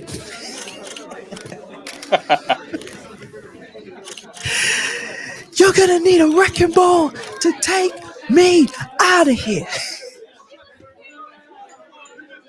This is my home.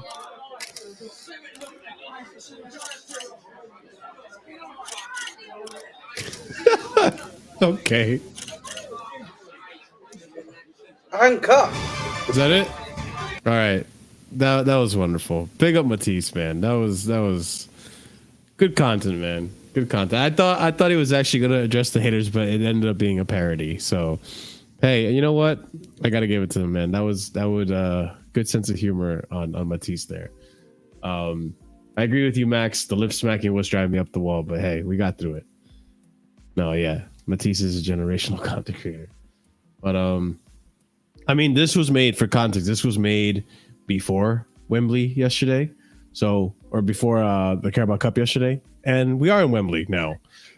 Whether we win or not, we'll see what happens. But I mean, that was a video. I mean, I don't know if there's any final thoughts on this one, but we did come to the realization that there's not many left backs out there. Listen, Will doesn't rate Cassidy. Chelsea. Agent referred to Chelsea. Diego Dalot to Chelsea. Here we go. Listen, man, I'm telling you, bro. When that happens, when we get the load to Chelsea, bro. Listen, I feel it. I feel it. I feel strongly that that's gonna happen. And when it happens, bro.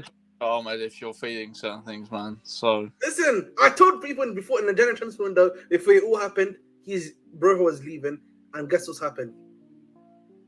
That's not all the thing. Wait, Ahmed, come on, bro. You can't just say that thinking you have credibility. You literally said end of December, before Christmas, Poch is gonna get sacked. Bro, it's the new year and we still have Poch and we're at Wembley. Listen, sometimes, as a man, you get it wrong sometimes, but listen, you know what I mean? You win some, you lose some. Until next one. But I've won on the Broha prediction. So Ahmed, you lose a lot, man. Come on, Bro, if Broja doesn't joking. leave, if Broja doesn't leave, there is bro. literally no other way, bro. I agree. He's probably leaving, but I don't know yet. We'll have to see what happens. This window, by the way, the reason we're doing a react is because the news week has been very slow. You know what's happened, bros? It's all just regurgitated garbage. I can't lie. Exactly. FFP has killed the Premier League, bro. Because I thought these guys would be spending like crazy. Bro, did you see the comparison between? I think last season it was like 700 million and something. This season the Premier League's only spent about 34 million. Bro, it's because it's because the 3-year cycle's hit, bro. That's why no one's spending money this year. Next season, watch in January, there's gonna be crazy spending going on. But it's because this year has been the FFP. No, it's bad when the highlight of the January is Werner to Tottenham. Like fucking. I didn't even think about it like that. Jesus Christ, it's true. Actually, the biggest transfer in this January window has been Werner to Tottenham. Oh my God, that's wild. I never thought I would have said that again. Listen, Werner. Chelsea. Hey, listen, man. Listen, what I care about at Chelsea, getting me 5th or 4th. If you do that, mate, that's success for me. And a Carabao or FA Cup. I've said that previously too. Yeah, I mean, if we win a Carabao Cup, if we win the Carabao Cup, not a Carabao Cup, but if we win the Carabao Cup, Poch out still? Depends on how the rest of the season goes. I'm not going to base it all on the trophy. Assuming we stay in the same place. Poch can leave on with the a table goal of honor if he wins it. You know, it's a little bit different. You know, he can leave on a high. Do you know what? I'm not even die-hard Poch out. I don't care at this point. I think he needs to get this trophy. I'll be honest. That will prove more to me than finishing 6th or whatever. Or at least tell me that he's a winner at the very least. You know what I'm saying? Or at least to me that he's a winner at the very least. You know what I'm saying to you? So there's that. At least that's to consider. But listen, at the end of the day, bro, if he meets the objectives and I see the objectives are being met adequately, then I'm all for him to stay for another season. You know me, bro. I just don't want us rushing into sacking him and then a cycle where we have to adapt and adjust. And I'm not saying we shouldn't keep sacking managers if they underperform, because everyone's saying, "Oh, well, we should have kept Potter." Maybe. I don't think so, but sacking managers does work. Just because 2 managers have severely underperformed so far doesn't mean that getting another one in, it'll be the same. So, I don't really agree with the fact that every manager needs this time. I don't believe that. I think some managers would be able to adapt better, but I don't want to risk ruining the little progress, if it is little progress, just for a new manager yet when there's no real need at this moment in time. But if it gets worse, then, Bowley will have to do his thing. But we'll see for now. I'm patient for now. The problem, you know what, man? Chelsea win the Carabao Cup probably is going to happen. I'll be honest with people. It just feels like, unironically, I think it's going to happen, by the way. I'm fine with saying if he wins the Cup, by the way. Yeah, I think we're going to win the Cup, by the way. I'm really not confident, Ahmed.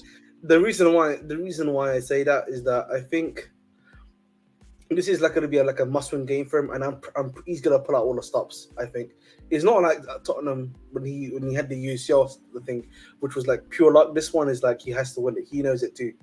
So you probably wouldn't you say he had some of those games at PSG as well? Particularly the Real Madrid game at the Parc des Princes when they bottled it and they came back. No. I hear you, but when you have Messi run out, when you had Messi, Neymar, and Mbappe, how much can you how many more Hail Marys can you throw at that situation? You know what I'm saying to you?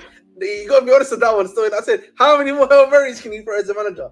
That's the one thing I'll give him. I can give him some level of levity if I was to. But I'm not saying he didn't throw all the stops to win that game. I'm saying he didn't win it.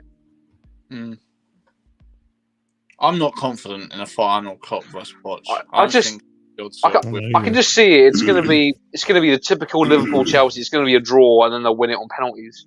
I can see it being a low-scoring Liverpool win, like a 1-0. like just one like mistake or something like that, or an own goal.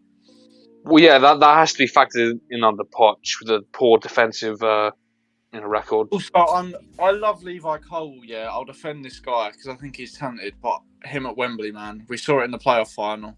It's not looking good. Let's play Buddy Show instead, man. Let's play Buddy Show instead. You know, playing. You know, you're gonna have. Hey, he needs some match sharpness before we think about that, man. I guess this is telling of where I am with the team and my confidence with it, but I could see us just being completely opened up by Liverpool. I'm not gonna lie. I think we could probably lose 3-0. I think it could happen as well. I'll be honest. I think if both teams have chances, and a lot of chances, we'll lose. Definitely, we'll lose. If I have very little faith in our defense. Listen, and a lot of faith in that attack. Listen, I believe in Petrovic. I believe in my driller Petrovic, man. You know what I'm saying? My driller. Petrovic should be good, but I just don't think our defense will bat enough. Without Petrovic, we would have drawn to fucking Luton. So, and he still conceded 2 goals. Like Petrovic can't do everything. No, he can't do everything. Exactly. So, I don't know. It's gonna be a tough game, but regardless, I am looking forward to it because we are in a final. Bowley got Chelsea back into the final. Give credit where credit is due, right? We're going to be criticizing the owners for all this and that, right? But I don't hear any praising for, hey, Bowley got Chelsea to a Carabao Cup final. I'll be honest, Marshall. I'll credit the owners for like a lot of things. I don't give a shit if they get us to a Carabao Cup final. We need to win it. I'll be honest. No, I understand. I agree with you. I agree with you. Listen, they need to do what Roman couldn't do in the last 5 years. Win at Wembley. Yeah. Hey, listen. The ghost of Wembley's gone, man. We have a chance. Yeah. Listen, I'm just saying, when there's criticism, make sure your praise is as loud as your criticism. I just keep it consistent here, you know? Hey, yeah, the ghost of Wembley's gone, and we have a guy in our squad who's our best player and already has a goal at Wembley this season. Someone gave me the theory. What do you think about this theory? Someone said, let me just get up for you before we finish the show. Yeah. Hopefully, I'm not wasting your time, bro.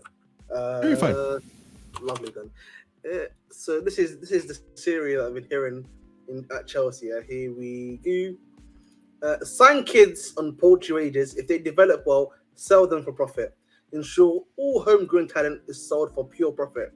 Explore all avenues to move the stadium, selling off the land at Stamford Bridge, making an outrageous sum of money. Sell the club in 2032. So what do you think about that theory? If they're selling us to someone who is there for... I don't really care, I'll be honest. Whatever.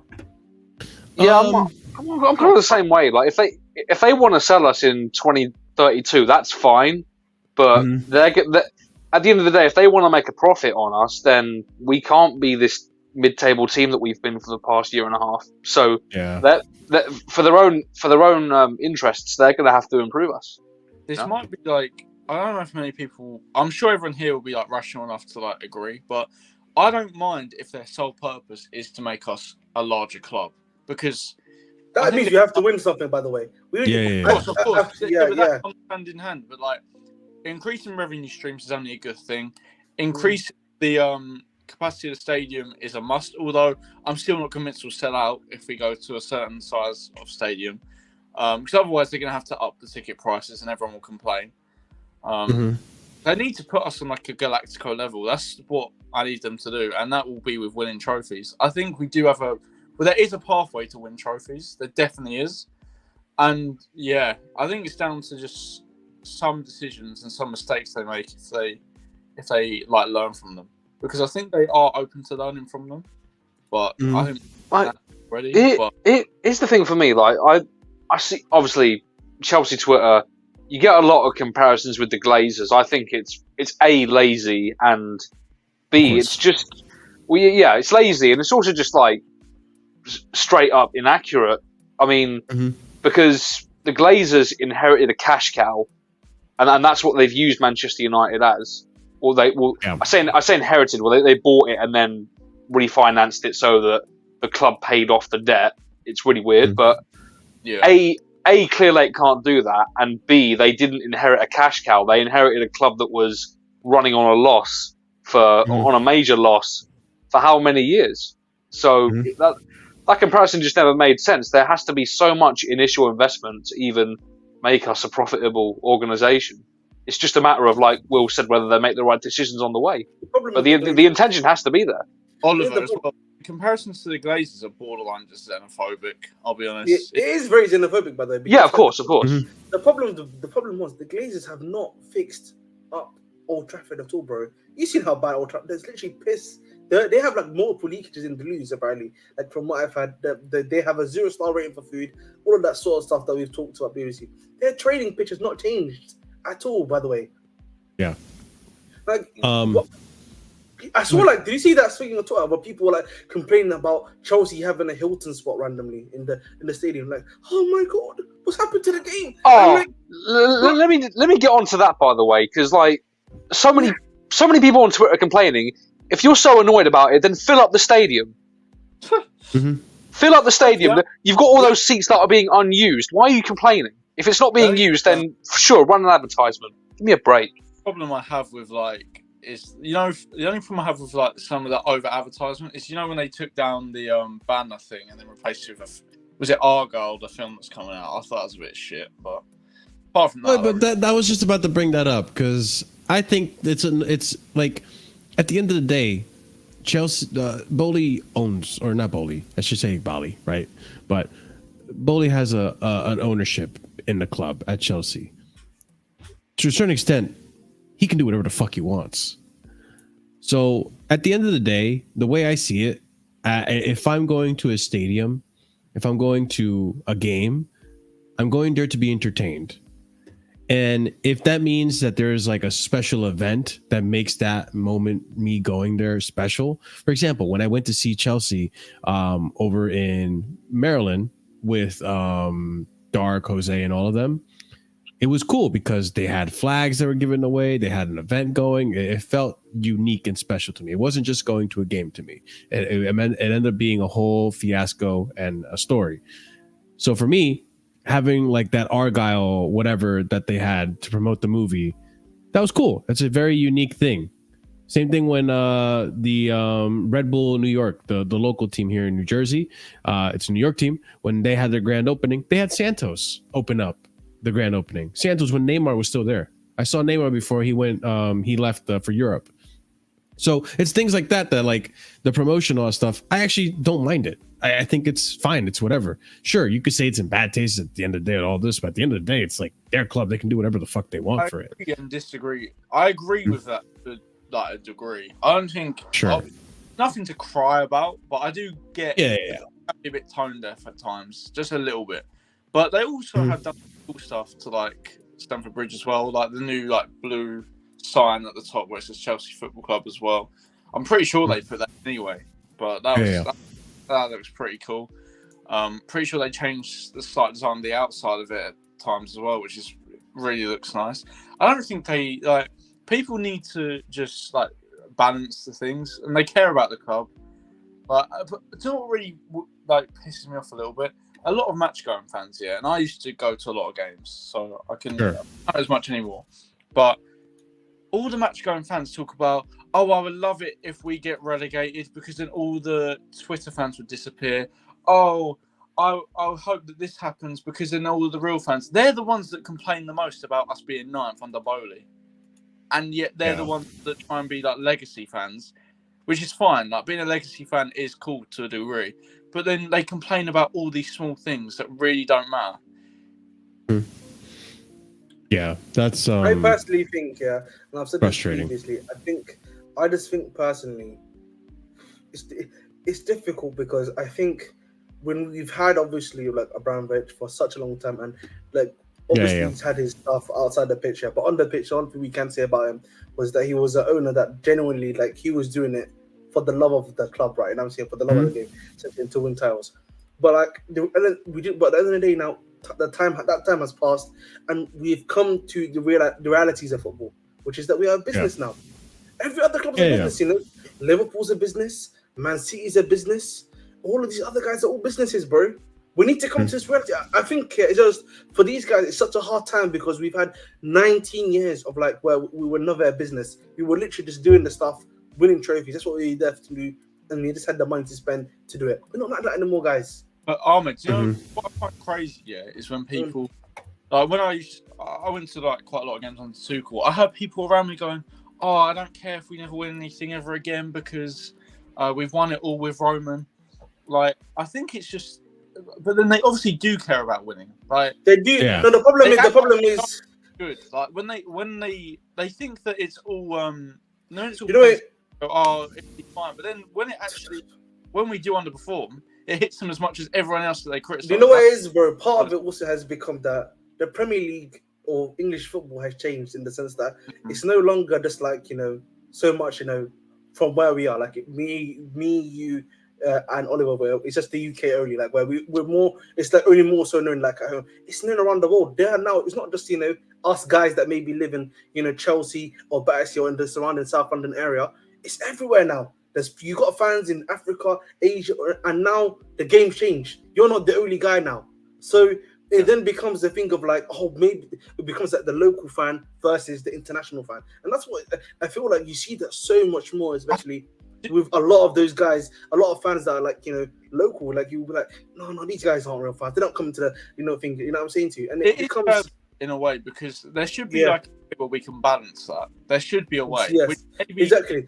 Because it's not fair on the guys that are internationally watching it. You got guys that like in Australia or maybe in California watching games that crazy times. Yeah, I agree. Because these guys are just as genuine as the others as well. That's the problem. Yeah. I agree with you, but like they do need to balance. The club need to balance it in a way that like people, maybe international fans can watch the games and it can be suited to their sort of match experience, partnered with like the traditional match going experience that we've had under Roman for such a long time. Like, because surely if what I don't get is like all these advertisements and Marshall, I get what you said, with the whole and like. I get that is like important to you if it's quite cool, isn't it? If there's different events and things like that. Yeah. Like, makes the experience unique. For like international fans to go and just have like a classic, like traditional experience like bridge. I think to me that would be even. Obviously, I can't really speak on that from like a personal experience, but to me that'd be even better. They just need to find a balance because like the Hilton shit, it's in their contract definitely anyway. So because they're a long-standing partner, aren't they? They're signed down. Yeah, they are. They literally have a hotel that's next to us. Yeah, that kind of pisses me off a little bit, but that's fine. I don't care. That's just it's normal. I will say, I hear you. I just wanted to. I agree with the balance thing, but I think for me, a lot of the stuff like with the advertisements that you're seeing with like the stuff again wouldn't probably be happening if we had that stadium because you don't see that at Tottenham, for example. Right, the Tottenham Stadium, a lot of these other stadiums, right? You don't see it, but the problem is because of the fact of like where we are currently and the stadium we have, they're probably just trying to find ways of making more revenue, if that makes sense. Properly, that's the I mean, we'll talk about this more on the next Casually FC stream, but they came out and said that a lot of the reasons that we're doing these transfers for youth players and pure profit is because they don't have a nice shiny. Matt Law came out with this actually. They don't have a nice shiny stadium that they can make revenue off of, and there's not much of a big global presence in terms of like sales and it's not like Manchester United, in terms of the marketing revenue. We need like a more of a. Okay, this might sound kind of bad if any Legacy fans are watching. I'm sorry. We need kind of like a venue where we can have concerts, NFL games. We need to challenge. Because where we are based and where we could be based, I can't lie, are much nicer areas than Tottenham. No, bro. But I agree. By the way, listen, we Will, that's probably what they want to do. The issue is of where we currently are out of the stadium. Like, I don't know if you saw, like, there was like some recent news that came out from like the CPO meeting. Where apparently they don't know what to do. So like, will they be staying or going? And like, even the going stuff, it has to be approved by the CPO. A lot of stuff has to go into that as well. But like, it's very difficult, bro. That's the problem. It just becomes it's a lot harder for us to do that sort of move that you want to do, if you want to do it. Yeah. This is the problem, mate. You can't have it both ways, and this is what a lot of these fans have to realise. We can't do Safeguard Cobham and stay at Stamford Bridge at the same time, because there's not enough money being made. That's just the reality of things. Exactly. And also, I mean, they're here's going to up the price. Do you know how much more money that like Tottenham make from us? Apparently, 14 million more. Apparently, they make per year just from like match going stadium, like going to the match going fan. That's not including the venues and stuff that they do at yeah, NFL things as well. Yeah, that Beyonce tour sold out. You know. But here's the thing, though, like most in the United States, most stadiums aren't just for the teams, the big stadiums. I mean, like the major stadiums, the major NFL stadiums, the basketball stadiums, all this and that. When they aren't playing there, there's a cost of maintenance to maintain that venue, and that's not obviously cheap. So, what do you do to reconcile that money?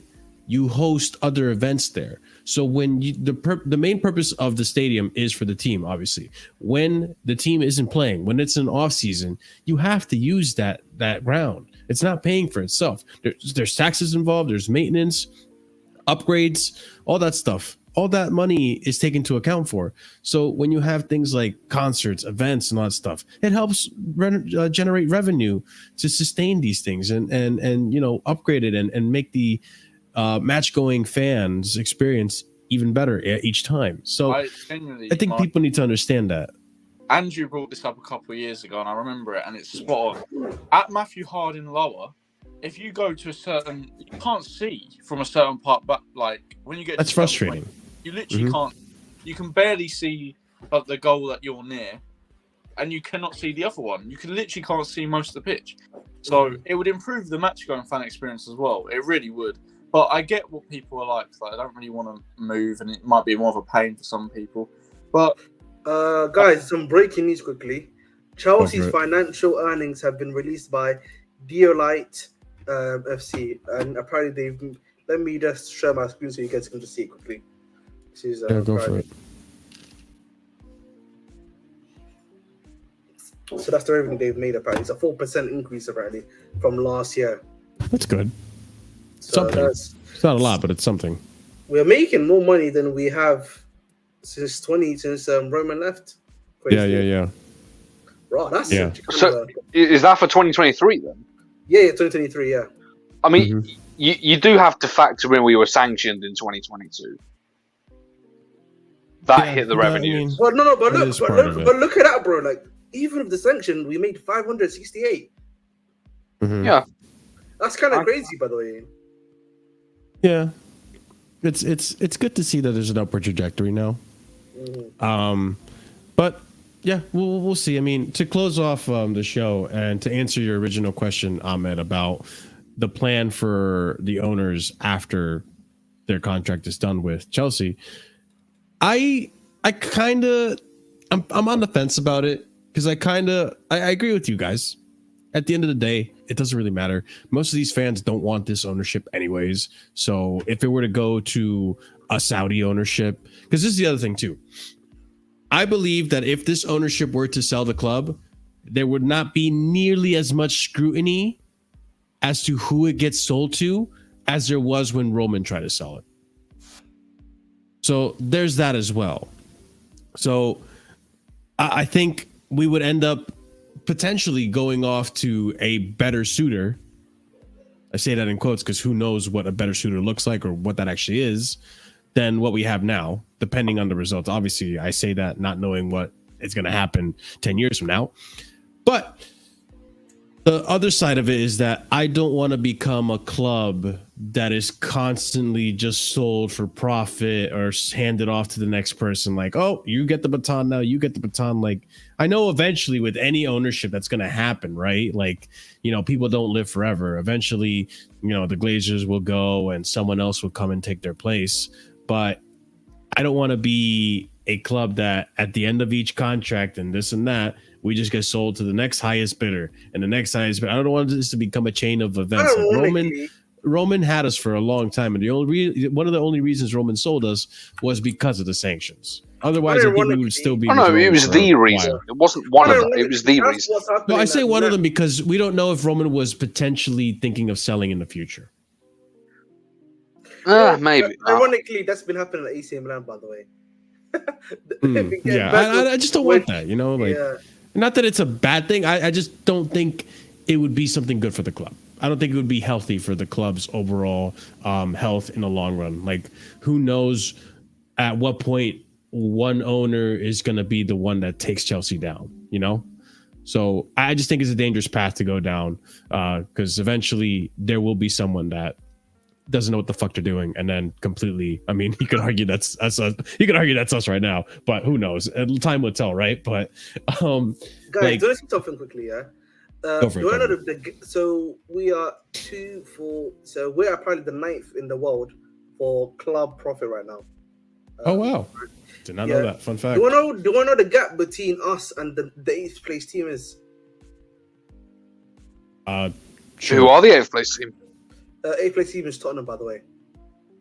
Oh, okay. Wow. I think I already know where this is going. I wouldn't know. Over 50 million, by the way. Over 50 million. Oh, I was gonna say 100 mil, but okay.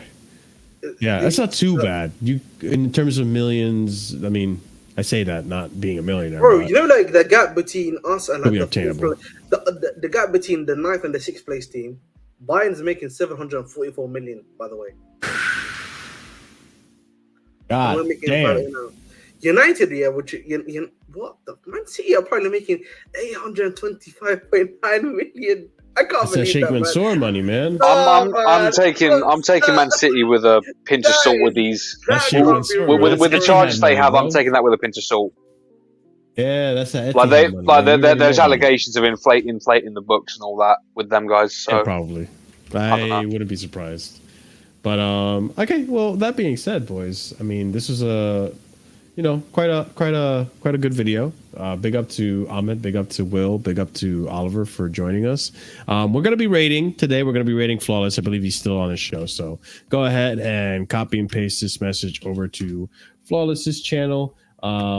And show him some love. Let him know where you're coming from. Let him know it's a casually raid. Copy and paste that, all that fun stuff. But as always, guys, we will be back Friday for the reaction to the Aston Villa Chelsea game in the FA Cup. Be sure to smash the like button before you leave. Also, be sure to hit the subscribe button if you haven't done so already. 60% of you guys that do watch this video and do watch us here on Casually FC are not subscribed, and I don't know why, but hey, why not? It only benefits you to subscribe, and it also helps us out. So help us grow by subscribing to the channel. Hit the bell notification so you're notified whenever we do go live. Check out the descriptions below for Ahmed's channel, the Twitter.